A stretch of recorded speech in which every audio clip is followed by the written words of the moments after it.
Welcome to Timeless Learning, the channel where we teach in-demand tech skills that never go out of style. Before we jump in, make sure you like, subscribe, and turn on notifications, so you'll always catch our next big lesson on data, tech, and the future of work. Hello everybody, and welcome to the first lesson in the Advanced MySQL tutorial series. Today, we are going to be looking at CTEs. Now, CTEs stand for Common Table Expression. They're going to allow you to define a subquery block that you can then reference within the main query. Now, that may not make perfect sense, but we've looked at subqueries in the past or in previous lessons in the intermediate series. So you kind of understand that it's kind of like a query within a query, except we're going to name this subquery block, and it'll be a little bit more standardized, a little bit better formatted than actually using a subquery. Let's take a look at the basics of writing a CTE. Let's pull this down really quickly. And all we're going to do is we want to create this as a CTE. We'll say with, and that is our keyword to define our CTE. So we're going to say with, and then we're going to name our CTE. And we'll just call it CTE, and we'll do underscore example. And then we're going to say as. So this is how we define it, and now we need to actually put it in parentheses. Now you can do this in several different ways. I'm going to do it kind of like this, just to really emphasize that this is within the CTE. Now, CTEs are unique because you can only use the CTE immediately after you create it. So, if we come right down here, and we come right below it, we'll say select everything, and we're going to say from CTE example. We'll say from CTE example. And let's bring this back up. Now, if we run this, we're going to get the exact same output. Now, this should seem pretty familiar, almost like we're using a subquery. And within our subquery, we have this right here. We're kind of building our own little table. And then we can query off of it down below. So we can come down here and let's actually change the names in here. We're going to say average underscore sal, and we'll change all of these real quick, just because I don't like having to actually put the, the tick marks. I don't like doing that. So here we're going to say max, then we'll say min, and then we'll say count. And let's go ahead and run this again. And so now we have these different names. And when we come right here, we can say select, and then we'll just do something really simple. We'll just do the average of average underscore sal. So the average salary. And let's run this. And so this is the average between both the males and the females. Kind of the purpose of these CTEs is to be able to perform more advanced calculations, something that you can't easily do or can't do at all within just one query.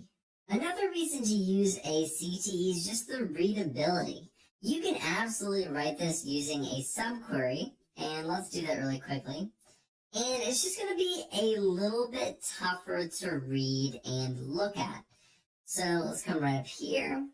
We're going to say from, and we'll do right here, we'll say select everything. We'll do select average sal from here, and we're going to need to name this. So we'll say do example underscore subquery. And we'll get rid of this, and then we just need to get rid of this, and we can run this query. And we get the exact same output. Now, if I formatted this exactly the same, just like this, and the names down there, if we look at this, the syntax is just a little bit more difficult to read. We're selecting the average of average sal from, and then we have our subquery right here, and then we're naming it at the bottom. If we scroll up and compare this one just looks a lot better. Now, when you're writing in MySQL, sometimes it doesn't matter if it looks pretty or not as long as it gets the job done. That is true, especially if you're just going to be using it yourself. But in a more professional environment, when you're using this in your actual job, there are going to be people who've been using this for 10, 20 years, and they're going to expect you to write it well. They don't want it to be really messy. They aren't most likely going to want it to be written like this. I've been using it for quite a long time, and I much prefer CTEs over subqueries just visually, and it makes it a lot quicker to actually read through. So that is just one of the reasons, although you get the exact same output. Now, there is some additional functionality within CTEs as well. Now, one thing that I mentioned just a second ago is that when you build a CTE, you can only use it immediately after. You can't use it right below it. So let's go ahead and let's copy this query, and we're going to bring it right here. If we try to run this, and let's do this, we're going to get an error. And let's pull this up. It says table parksandrec.cte example doesn't exist. So we're looking for a table called CTE example in our database, but it's not there. Now, the reason this happens is because you're creating a CTE. You're not creating a permanent object like a temp table, which we'll look at in the next lesson. And you're not creating a real table. You're not creating a view. You're really not creating anything. It's just a common table expression to create this table right here. This basically almost like a temporary table, almost. But then you're just using it to query off of it. You're not saving it. You're not storing it in memory. You're not really doing anything with it. It's just like writing a regular query. So this is why you can only write it immediately after creating the CTE. You can't write it down below and reuse it because it's just like calling a query that you wrote before. It just isn't going to work. Now, the next thing that I want to take a look at, and let's copy this down here. Next thing I want to take a look at is that you can actually create multiple CTEs within just one. So if you wanted to do a more complex query or joining more complex queries together, we can do that all within one CTE. So let's come right here. Let's get rid of all of this. And we're going to say from the demographics table, we're going to say where birth underscore date, and let's just do is larger than 1985-01-01. So we have one query, and we'll take just a few columns from this table. So we'll take, let's say, the employer or employee ID. We'll take the gender and the birth underscore date. So this is one query, and we're filtering just based off of this birth date.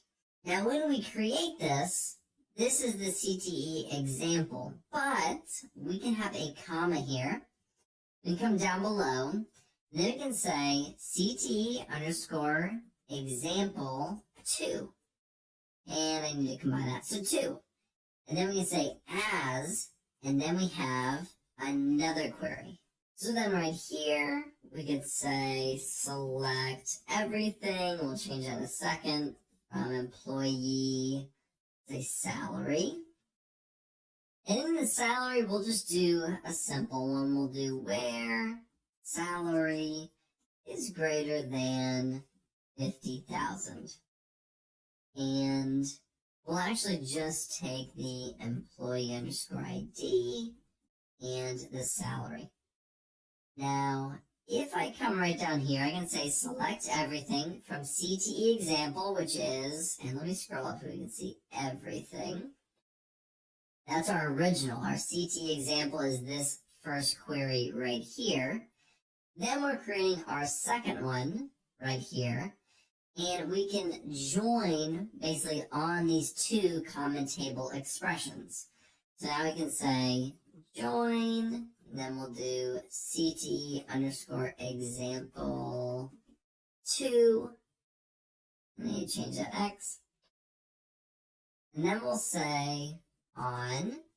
Then we're just going to do CTE example dot employee underscore ID is equal to CTE example 2 dot employee underscore ID. And not an equal sign, but a dot. There we go. Now if we run this, it should work. And we can pull this down and look at our output. Now this is just an example. This isn't a real use case because of course we just join these two tables together normally. But you can imagine you have a much more complex query. Or you're doing a lot of functionality within this table and you just want a certain subsection of this table and you're wanting to combine those. This is how you can do that with a CTE. So now we have all of our information right here, and that can be extremely, extremely helpful. Now, one last thing that I want to show you, I'm going to go all the way back up really quickly right here. Let's run this one more time, and let's actually take everything, and let's run this.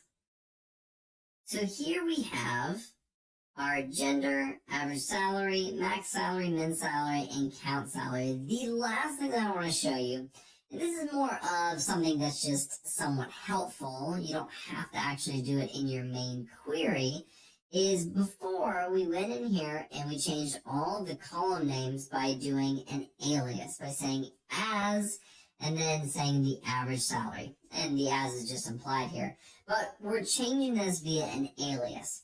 We don't have to do this. In fact, we could come right here and we could do a parentheses.